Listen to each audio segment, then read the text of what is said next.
Bueno, queremos hablar porque siempre es uno de los asuntos importantes para nuestro trabajo editorial sobre derechos humanos. La directora para las Américas de Amnistía Internacional, coincidentemente, es chilena y está en Chile, así es que la hemos querido convidar a la radio como lo hicimos otrora cuando era la directora de la oficina para nuestro país de Amnistía en tantas ocasiones. Nos referimos a Ana Piquer. Ana, muy bien, bienvenida a la radio como siempre. Debo confesar que nos alegró verla acá porque yo pensé que iba a ser por Zoom esta entrevista, así que cuando salí al pasillo y la vi me alegré mucho y por supuesto te damos la bienvenida a la radio como lo hicimos tantas veces antes. Sí, no, muchas gracias y muchas gracias también por el apoyo constante y el trabajo conjunto. Sí, pues bueno, tenemos ahí un trabajo de colaboración e intercambio de miradas que nosotros valoramos mucho con Amnistía. Ana, volviendo algunos meses atrás, cuando se presentó el informe anual, ¿no? Uh-huh. Y ustedes advertían un retroceso de la situación de derechos en América Latina y el Caribe. A ver si muy esquemáticamente podemos recordar aquel informe y señalar qué es lo que ustedes advirtieron para llegar a esa conclusión.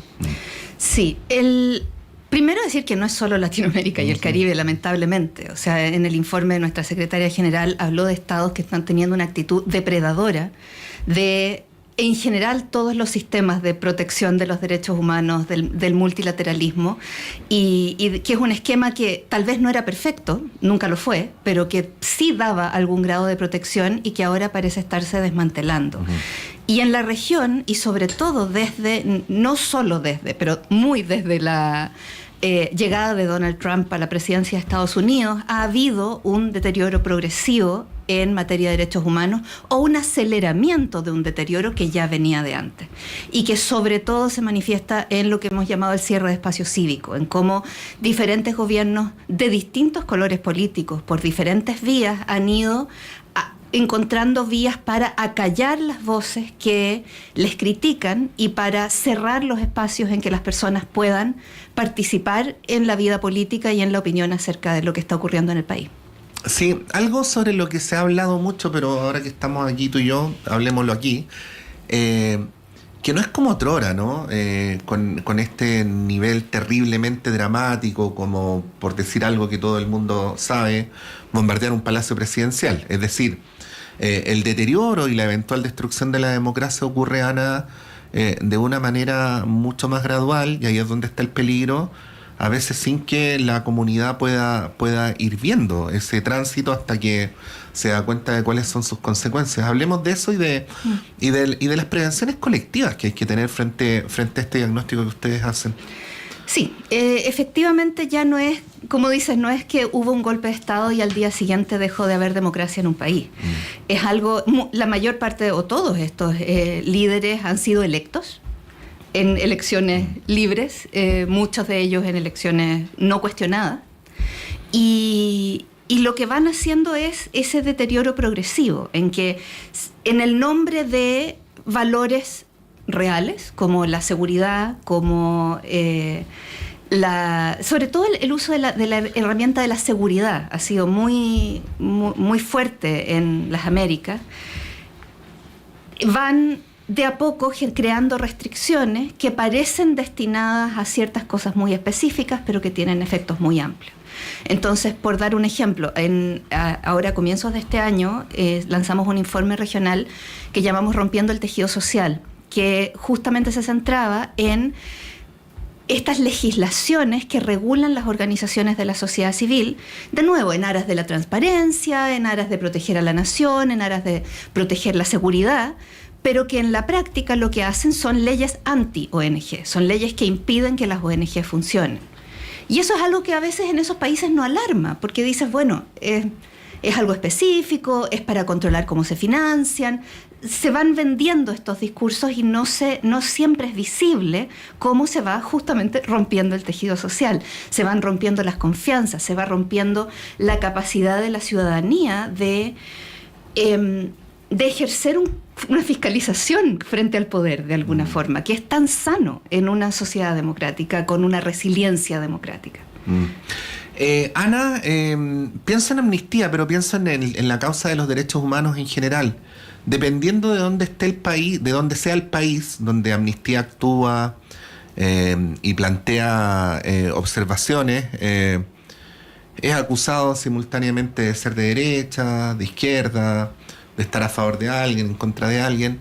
Y quiero poner dos ejemplos contingentes que a lo mejor los podemos analizar con posterioridad, cada uno en su propio mérito, pero te los pregunto quizás para partir como una cosa más general, ¿ah? En Chile con esta narrativa, que no es que el gobierno se haga parte de ella, pero que es previa, ¿no?, de cerrar el INDH, ¿no? Mientras, en paralelo, hace 2 días atrás, Venezuela concretó su retiro del Estatuto de Roma. Hablemos de estas situaciones que ocurren con gobiernos que en el papel son de signo distinto, ¿no? Pero que responden a una misma cuestión. ¿Qué reflexión podría hacer? Y quizás luego podemos aterrizar con cada uno de ellos. Sí, sí, son dos muy buenos ejemplos y tal vez uno dice, ya, pero una cosa es una cosa, el de Venezuela nada que ver, y sí, hay diferencias importantes, pero también hay patrones que tienen que ver con el buscar eliminar contrapesos, el reducir la posibilidad de fiscalización independiente, de tener voces autónomas dentro del país o fuera del país que sean capaces de decir esto es violatorio de los derechos humanos. Y de hecho, el informe que refería Rompiendo el Tejido Social, nosotros documentamos casos de 6 países. Y que tú los ves y son de todos los colores políticos. O sea, estaba Venezuela y Nicaragua, pero también estaba Ecuador y Paraguay, y estaba El Salvador. Entonces, son países que responden a diferentes colores políticos, pero que cuando tú miras lo que están haciendo, hay patrones. Y que tienen que ver con esto, tienen que ver con cómo eliminas contrapesos para poder hacer lo que quieres hacer sin ningún tipo de crítica y ningún tipo de cuestionamiento frente a posibles violaciones de derechos humanos. Y eso es finalmente un daño de largo plazo el que se hace y que, como digo, lo estamos viendo de manera muy similar en diferentes países, en Perú también. Sí. Que no necesariamente... Agregaría algo de perogrullo, pero que se nos olvida, porque las instituciones nacionales e internacionales de derechos humanos están para incomodar a los estados. Ese es el objetivo, efectivamente. Así que que se molesten es un signo de su debido funcionamiento. Exacto, y eso es sano. O sea, es necesario que esas voces existan, porque si algo nos ha enseñado la historia es que es inevitable que en ocasiones el poder se abuse. Y por eso es tan importante tener contrapesos a ese poder que permitan decir, no, esto es un abuso, esto es una violación a los derechos humanos, y que abra posibilidades de detenerlo y de corregirlo. Si esas voces no existen, el abuso solo se puede extender. Estamos conversando con la directora para las Américas de Amnistía Internacional, Ana Piquer. Ana, quería preguntarte por Venezuela, ¿no? Hubo una intervención brutal de Estados Unidos, son y no son los mismos que había antes, pero parecería ser, y creo que lo que voy a decir es una afirmación más que una opinión, que Estados Unidos, en su rol protagónico que tiene hoy día en Venezuela, le interesa poco la democracia y los derechos humanos y más el petróleo, ¿no? Y sin embargo, en paralelo hay una conversación para una eventual transición. ¿Cómo ves esa transición, o cuál es el análisis que harías? Porque bueno, hay una serie de situaciones de violaciones a los derechos humanos sobre las cuales no se ha hecho justicia, pero además que sea una transición que efectivamente lleve a una democracia plena o algo que se le parezca, ¿no? Sí. Sí, desde Amnistía Internacional no, en ningún caso cantamos victoria todavía, y vemos que hay, como dices, son los mismos y no son los mismos. Nuestra mirada es que la verdad es que todos los elementos estructurales del aparato represivo que tantas personas torturó, desapareció, encarceló en Venezuela está intacto. En definitiva, las estructuras son las mismas, las personas son casi las mismas, la legislación que permitió perseguir ONGs, que permitió perseguir personas, sigue intacta y vigente. Entonces, que no le estén ejerciendo el poder de la misma forma no significa que las cosas hayan cambiado en lo estructural. Y en el mismo sentido, nuestro juicio se han cometido lo que podrían ser crímenes de lesa humanidad, y tampoco hay ninguna señal de que eso en Venezuela al menos no vaya a quedar impune. Entonces nuestra posición es que básicamente que ninguno de nuestros llamados ha cambiado significativamente. Acá tienen que haber cambios estructurales, tiene que haber garantías para la sociedad civil de que van a poder seguir trabajando o van a poder empezar a trabajar sin temor. Y tiene además, que es un llamado que estamos haciendo desde hace muchos años ya, que acá hay un rol de la comunidad internacional, hay una investigación abierta en la Corte Penal Internacional que puede seguir aún después de que Venezuela se salió del Estatuto de Roma.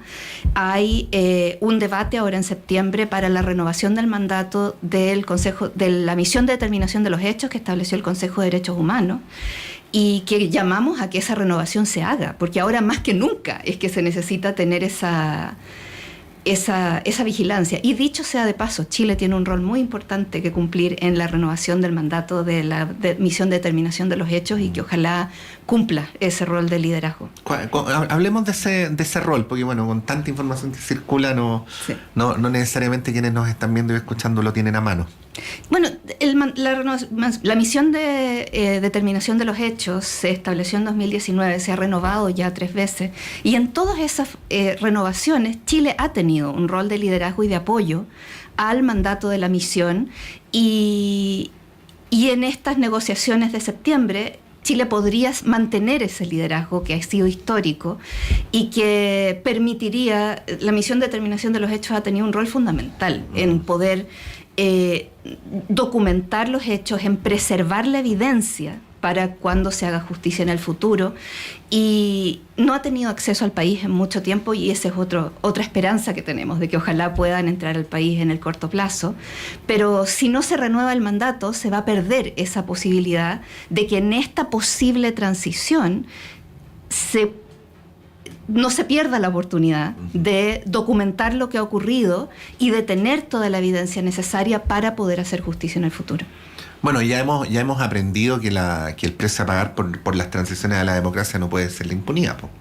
Efectivamente, Sí. efectivamente. Y acá es fundamental que no se pierda de vista que se pueden haber cometido crímenes de lesa humanidad. Es muy, muy grave lo que ha ocurrido, y varios crímenes.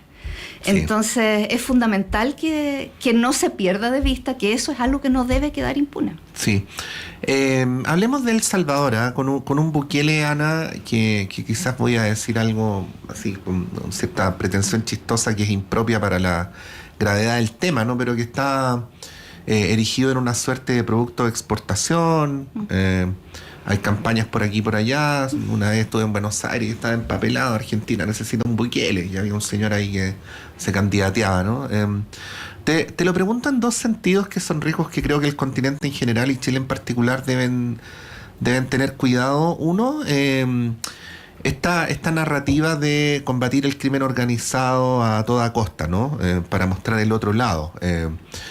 Y por otro, el tema de cómo lentamente se empieza a perder la separación entre los poderes del Estado, que es muy importante en democracia, y que, como tú decías al principio de esta entrevista, en el caso de esta historia partió con un presidente que ganó de manera legítima las elecciones presidenciales. Pensando en El Salvador como El Salvador, pero también como un modelo o antimodelo regional, ¿no? ¿Qué decir? Uy, tantas cosas.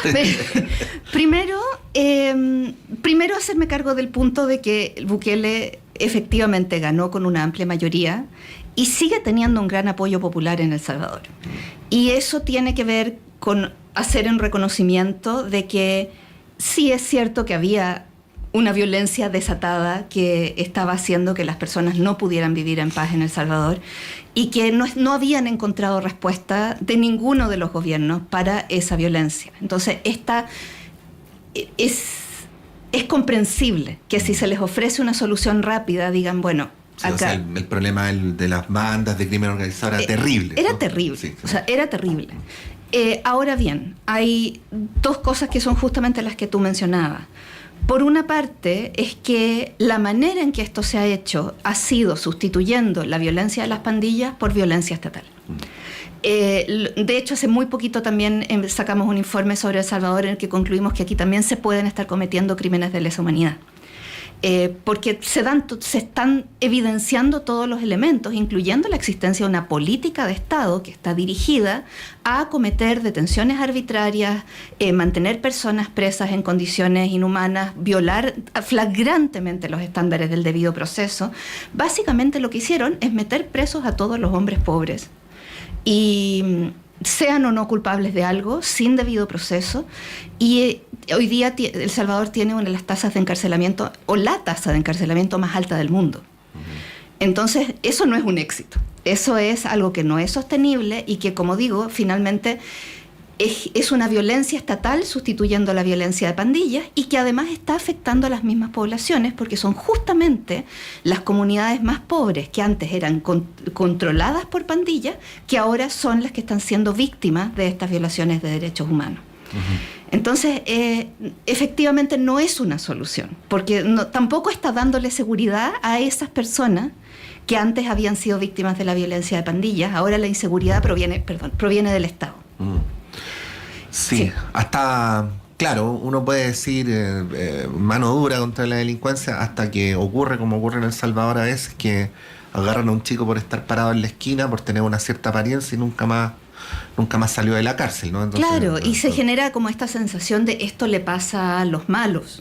Pero en ese tipo de contextos le puede pasar a cualquiera, a cualquier persona que viva en el lugar equivocado, que esté en el lugar equivocado, que se vea de una manera, entre comillas, equivocada, porque parece ser que tiene un tatuaje sospechoso, y termina en un juicio masivo con 200 personas siendo juzgadas al mismo tiempo, donde no hay ninguna posibilidad de que un abogado defensor haga algo con eso, y meterlos presos porque sí, básicamente. Y eso es lo que ocurrió en El Salvador. Y además, como decías, en un contexto de eliminación de todos los contrapesos, que también eso es parte de lo que nos angustia cuando vemos que se promueve este modelo Bukele como un ejemplo a seguir, porque el modelo Bukele no es solo esta, comillas, mano dura de las pandillas. También el modelo Bukele se sostiene en eliminar el Estado de Derecho, en eliminar todos los poderes del Estado para centrar el poder en el Ejecutivo de una manera que tenga el control absoluto. Sí. Antes de terminar la entrevista, Ana, quería hacer una mención y preguntarte por Nicaragua, que voy a hacer una muy, muy, muy breve introducción. Uno sabe que por la historia de Nicaragua y por la nuestra, es un tema sensible y comprensiblemente sensible para sectores de la izquierda chilena, porque, bueno, previamente hubo una dictadura feroz, hubo una revolución que generó gran esperanza. Ya yendo más directamente al punto, hubo muchos jóvenes chilenos que combatieron en esa revolución, y por lo tanto yo entiendo que para ciertos sectores hablar de lo que ocurre hoy día con Daniel Ortega no es una cosa sencilla, pero digamos directamente, Ana, ¿qué es lo que está pasando hoy ahí? Lo que está pasando hoy ahí es un cierre absoluto de cualquier posible disidencia al gobierno. Y es quizá el ejemplo más extremo de la región en lo que hemos llamado el cierre del espacio cívico. Hoy por hoy. Hoy por hoy. O sea, hoy en Nicaragua se han cerrado por diferentes razones más de 5.600 organizaciones de la sociedad civil, que se les han confiscado sus bienes, que no pueden seguir funcionando, que sus directivos han tenido que salir al exilio porque no pueden estar ahí en forma segura. Detenciones arbitrarias, tortura, los casos además de la desnacionalización, personas a quienes se les quitó la nacionalidad como forma de sanción, y personas que tuvieron que salir del país y buscar un país que les otorgara nacionalidad porque de otra forma no tenían dónde vivir, literalmente. Y además ahora recientemente con la señal de que el copresidente Ortega dijo que no iban a haber más elecciones, y que se propone esta reforma constitucional con la intención de quitarle voto a personas de manera muy arbitraria. Entonces, es un cierre progresivo de toda forma de participación política, incluyendo el voto, que sí, o sea, uno puede entender, como dices, las buenas intenciones del origen, pero hoy día lo que está ocurriendo son graves violaciones de derechos humanos, y quizá el caso más Grave es o uno de los más emblemáticos es la muerte en prisión del líder indígena Brooklyn Rivera. Y que no solo es su muerte en prisión, sino que además sus familiares, cuando se trasladan a la capital para ir a buscar sus restos, hay 8 de sus familiares que fueron desaparecidos mientras se trasladaban.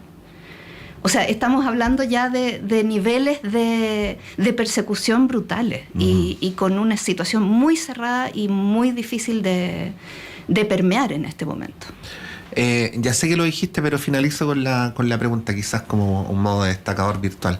¿Sería entonces Nicaragua ahora la situación más grave en el continente? Tal vez una de las más graves. No hemos hablado de Cuba, pero sí, es uno de los ejemplos de situación más cerrada en términos de acallar las voces disidentes y perseguir a quienes opinan diferente. Sí, pues bueno, se nos acabó el tiempo para la entrevista, pero ya que hiciste mención a Cuba, Ana, te doy la palabra.